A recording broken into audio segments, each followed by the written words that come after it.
वन्दितो सर्वसिद्धे धुवममलमणोवमं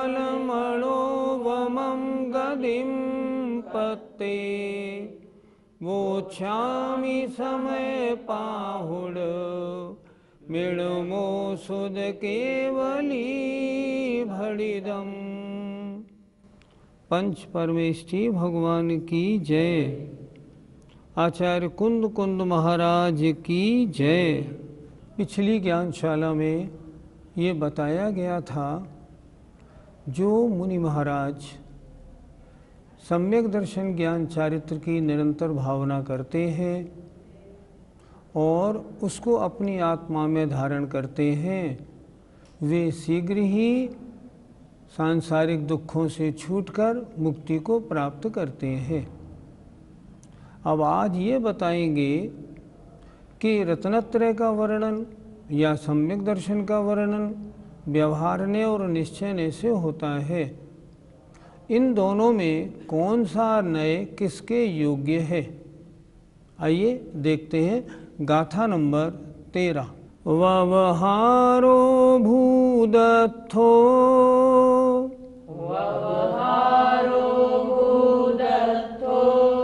भूदत्थो देशिदो दुसूद्धणो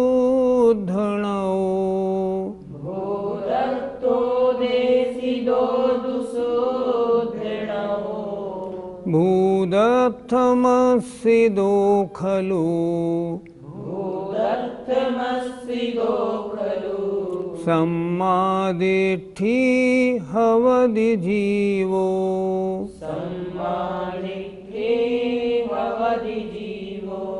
आइए अब प्रत्येक शब्द को, गाथा के हर शब्द को समझते हैं। व्यवहारो व्यवहार ने, अभूदत्थो अभूतार्थ है, भूदत्थो भूतार्थ, देशदो कहा गया है, दू माने और, शुद्धणो निश्चय ने। अर्थात व्यवहार ने अभूतार्थ है और निश्चय ने भूतार्थ कहा गया है। तीसरी पंक्ति देखिए, भूदत्थ मस्सिदो खलु, भूतार्थ का आश्रय पाकर, खलु माने निश्चय से, जीवो सम्मादिट्ठी हवदी, जीव सम्यक दृष्टि होता है। आइए अर्थ देखते हैं इसका। व्यवहार ने अभूतार्थ है और निश्चय ने भूतार्थ कहा गया है। भूतार्थ का आश्रय लेकर ही निश्चय से जीव सम्यक दृष्टि होता है। निश्चय में और व्यवहार में क्या अंतर है? गाथा में इसी बात को स्पष्ट किया है। अंतर क्या है? अंतर ये है, व्यवहार ने अभूतार्थ है और निश्चय ने भूतार्थ कहा गया है। भूतार्थ का मतलब क्या होता है? भूतार्थ, भूत माने सच्चा भी होता है, भूत माने सम माने सामान्य भी होता है। जो सामान्य का वर्णन करे वह भूतार्थ, और जो असामान्य माने विशेष का वर्णन करे वह अभूतार्थ। अर्थात व्यवहार ने विशेष का वर्णन करता है, अर्थात व्यवहार ने पर्याय का वर्णन करता है, और निश्चय ने सामान्य अर्थात द्रव्य का वर्णन करता है। दोनों में बहुत अंतर है। सरल भाषा में समझें। निश्चय ने से तो मैं जीव हूँ, द्रव्य को विषय किया। व्यवहारने से मैं मनुष्य हूँ, पुरुष हूँ, ये व्यवहारने का विषय हुआ। अच्छा, भूतार्थ माने सच्चा भी होता है, अभूतार्थ माने झूठा भी होता है। वास्तविकता का परिचय कौन कराता है? निश्चय ने। निश्चय ने सामान्य का विषय करता है। जैसे निश्चय ने कहा मैं जीव हूँ, वास्तविकता तो यही है, क्योंकि मेरा त्रैकालिक स्वभाव जीव है। और व्यवहारने से मैं मनुष्य हूँ, मैं पुरुष हूँ, ये अभूतार्थ है, ये अवास्तविक है, ये विशेष है, ये पर्याय है। तो यहाँ गाथा में क्या कह रहे हैं? निश्चय ने भूतार्थ है, व्यवहार ने अभूतार्थ है। अर्थात इसका अर्थ ये नहीं लगाना कि निश्चय ने सच्चा है और व्यवहार ने झूठा है। नहीं, ये अर्थ गलत हो जाएगा। अर्थ ये लगाना चाहिए, निश्चय ने सत्य को बताने वाला, सम को बताने वाला अर्थात सामान्य को विषय करने वाला है, और व्यवहार ने पर्याय को बताने वाला या विशेष को बताने वाला है। सच्चा कौन सा है? सच्चे तो दोनों ही हैं। ये इन दोनों नियमों में अंतर है। पंडित जी, जीव निश्चय ने का आश्रय लेकर सम्यक दृष्टि क्यों होता है? व्यवहार ने आत्मा का स्वरूप नहीं, निश्चय ने आत्मा के स्वरूप को बताने वाला है। व्यवहार ने पर्याय को बताता है। पर्याय आत्मा का स्वरूप नहीं होती, वो तो नष्ट होने वाली, नई आने वाली होती है। निश्चय ने द्रव्य को बताता है, द्रव्य हमेशा रहने वाला होता है। उदाहरण से समझें, जो अज्ञानी है वो व्यवहार ने अर्थात जैसे एक तालाब का कीचड़ सहित पानी है, उस पानी को कीचड़ सहित पीता है। लेकिन जो निश्चयने वाला है वो क्या करता है? तालाब का पानी लिया, पहले उसमें निर्मली डाली, जब पानी शुद्ध हो गया तब शुद्ध पानी को पीता है। तो शुद्ध पानी को पीने वाला ही तो सम्यक दृष्टि होता है। इसलिए यहाँ गाथा में कहा गया कि निश्चयने के अनुसार जो अपना स्वरूप है उसको जिसने जान लिया है वही सम्यक दृष्टि होता है। जिसने वर्तमान रागादि पर्याय, मनुष्य पर्याय आदि पर्यायों को अपनी बाल वृद्ध अवस्था को अपना स्वरूप मान लिया है, वह सम्यक दृष्टि नहीं होता, वह तो मिथ्या दृष्टि है, अज्ञानी है। इसलिए निश्चयने का आश्रय लेकर के जो उस रूप अर्थात आत्म रूप अर्थात ज्ञायक भाव रूप अपने को मानता है, ज्ञाता दृष्टा रूप अपने को मानता है, वह सम्यक दृष्टि होता है। ये इस गाथा में कहा गया है। पंडित जी, अभूतार्थ का अर्थ तो झूठा होता है, तो फिर व्यवहार ने क्या झूठा हुआ? अभूतार्थ का अर्थ झूठा नहीं होता। अभूतार्थ का अर्थ होता है जो पर्याय को बताने वाला हो, जो विशेष को बताने वाला हो। भूत माने होता है सामान्य, अभूत माने सामान्य की बजाय विशेष। तो जो विशेष का परिचय कराए उसका नाम व्यवहार ने है। तो व्यवहार ने अभूतार्थ है, अर्थात व्यवहार ने पर्याय को विशेष को बताने वाला है। ये कह रहे हैं यहाँ पे, ये नहीं कह रहे कि ये झूठा है। दोनों नयों में कोई नय भी झूठा नहीं है। एक बात हम और बताना चाहेंगे, इस गाथा की जो टीका आचार्य जयसेन महाराज ने की है, उन्होंने इस गाथा के दो अर्थ किए हैं। उन्होंने ये भी अर्थ किया है कि व्यवहार ने भूतार्थ है, अभूतार्थ है, और निश्चय ने भी भूतार्थ और अभूतार्थ दोनों प्रकार कहा गया है। कैसे? व्यवहार ने की दृष्टि से भूतार्थ है, निश्चय ने की दृष्टि से अभूतार्थ है। निश्चय ने व्यवहार ने की दृष्टि से अभूतार्थ है, निश्चय ने की दृष्टि से भूतार्थ है। इस तरह व्यवहार ने भी भूतार्थ और अभूतार्थ है और निश्चय ने भी भूतार्थ और अभूतार्थ है। सम्यक दृष्टि कौन होता है? जो दोनों नयों का जानने वाला होता है, वो सम्यक दृष्टि होता है। सामान्य को जो विषय करता है, भूदत्थ मस्सिदो खलु, जो सामान्य को विषय करता है वही सम्यक दृष्टि है। जो अपनी राग द्वेष आदि सहित आत्मा को, अपनी वृद्ध युवा पर्याय को अपना स्वरूप मानता है, वह सम्यक दृष्टि नहीं हो सकता। इसलिए सामान्य को विषय करने वाला ही सम्यक दृष्टि होता है। दूसरी बात, अनादिकाल से हमने ये जो अभूतार्थ अर्थात विषय जो व्यवहार ने है, जो विशेष या पर्याय दृष्टि है उसी को हमने अपना स्वरूप माना है, इसलिए मिथ्या दृष्टि बने रहे। हमने आज तक कभी अपनी आत्मा को अपना स्वरूप नहीं माना। मैं आत्मा हूँ ऐसा मैंने कभी नहीं माना। इसलिए जो अपने स्वरूप को निश्चय के द्वारा अर्थात जो सामान्य को अपना स्वरूप मानते हैं, जो निश्चय के द्वारा सब अपने आत्मा को देखते हैं, वे सम्यक दृष्टि होते हैं। पंडित जी, क्या निश्चय भी दो प्रकार का होता है? हाँ, निश्चय भी दो प्रकार का होता है, एक शुद्ध निश्चय और एक अशुद्ध निश्चय। जो शुद्ध आत्मा को विषय करता है वो शुद्ध निश्चय है, और जो अशुद्ध आत्मा को विषय करता है वो अशुद्ध निश्चय है। इनमें भी शुद्ध निश्चय भूतार्थ है, सामान्य है, और जो अशुद्ध निश्चय है वो सामान्य नहीं, वो विशेष है।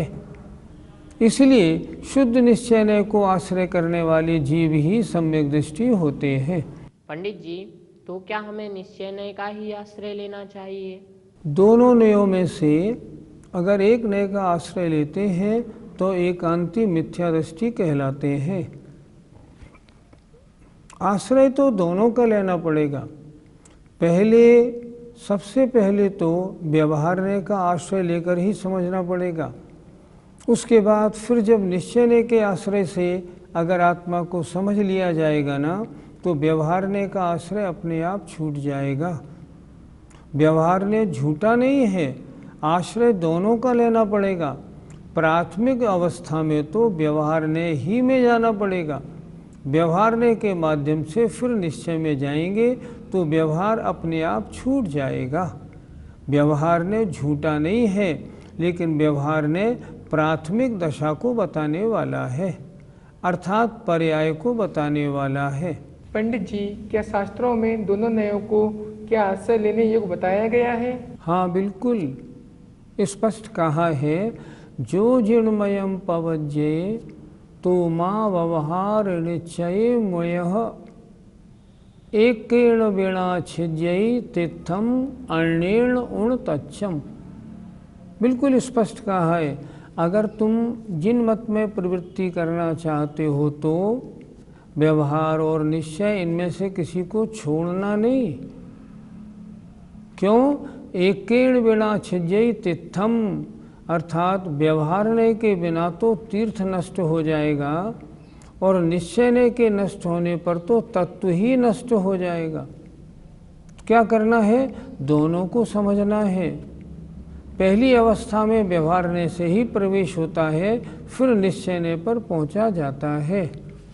पुरुषार्थ सिद्धिपाय में भी अमृतचंद स्वामी ने स्पष्ट लिखा है, व्यवहार निश्चयौ यः प्रबुद्धि तत्वेन भवति मध्यस्थ प्राप्नोति देशनाया सएव फलम अविकलम शिष्य। जो व्यवहार और निश्चय दोनों नयों को जान करके माध्यस्थ रहते हैं, किसी एक पर जोर नहीं देते, किसी एक का आश्रय नहीं लेते, दोनों का आश्रय लेते हैं। व्यवहार निश्चय प्रबुद्ध तत्वेन भवति मध्यस्थ, जो मध्यस्थ होते हैं उन्होंने ही वास्तव में भगवान के उपदेश का वास्तविकता का निर्णय लिया है। उन्होंने ही समझा है कि वस्तु का रहस्य क्या है। इसलिए दोनों नयों का आश्रय लेना है, लेकिन ये जानना है कि कौन सा नय द्रव्य को विषय कर रहा है, कौन सा नय पर्याय को विषय कर रहा है। अगर हम दोनों को नहीं जानेंगे, अगर हम अपनी आत्मा को मात्र शुद्ध मान लेंगे तो फिर इसकी शुद्धि का प्रयत्न क्यों करेंगे। और हम अगर आत्मा को अशुद्ध ही मान लेंगे तो फिर क्या बनने की कोशिश करेंगे। इसलिए हमें आत्मा को व्यवहार और निश्चय दोनों नयों से जानना है, तभी हमें अशुद्धि मालूम पड़ेगी और उसको दूर करने का प्रयास होगा। पंडित जी, तो व्यवहार नय को झूठा मानना गलत है ना? व्यवहार नय की दृष्टि से व्यवहार नय सत्य है। तुम्हारा नाम राकेश है, तो क्या राकेश नाम तुम्हारा झूठा है या सच्चा? सच्चा है, लेकिन वर्तमान पर्याय के अनुसार सच्चा है। व्यवहार दृष्टि से। निश्चय नय से तो मैं जीव हूँ, मैं राकेश नहीं, ऐसा मानना पड़ेगा। व्यवहार ने तात्कालिक प्रयोजनवान है और निश्चय नय शुद्ध है बिल्कुल, वह हमेशा प्रयोजनवान है। इसलिए दोनों नयों का आश्रय लेकर ही वास्तविकता का परिचय होता है, एक नय का आश्रय लेकर नहीं। निश्चय नय से हम द्रव्य को जाने, व्यवहार से पर्याय को जाने, तब पर्याय दृष्टि से हटकर निश्चय दृष्टि बनाएंगे, तभी हम सम्यक दृष्टि होंगे। अब आचार्य स्वयं ये बता रहे हैं कि इनमें व्यवहार ने और निश्चय ने किनको कब कब प्रयोजनवान है। आइए गाथा नंबर 14 देखते हैं। शुद्धो शुद्धादेशो,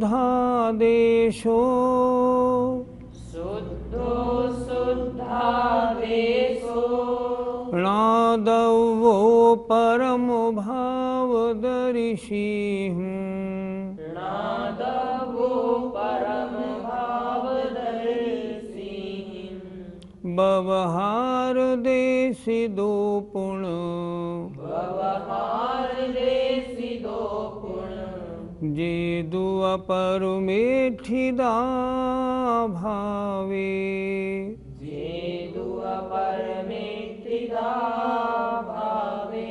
बोलिए। शुद्धो शुद्धादेशो, णादवो परम भावदर्शी, व्यवहार देशि दो पुण, जे दो अपर मेठिदा भावे। प्रत्येक शब्द के अर्थ पर विचार करते हैं। शुद्धो माने शुद्ध निश्चय ने, शुद्धादेशो शुद्ध द्रव्य का आदेश माने कथन करने वाला है। शुद्ध द्रव्य का कथन करने वाला शुद्ध निश्चय ने।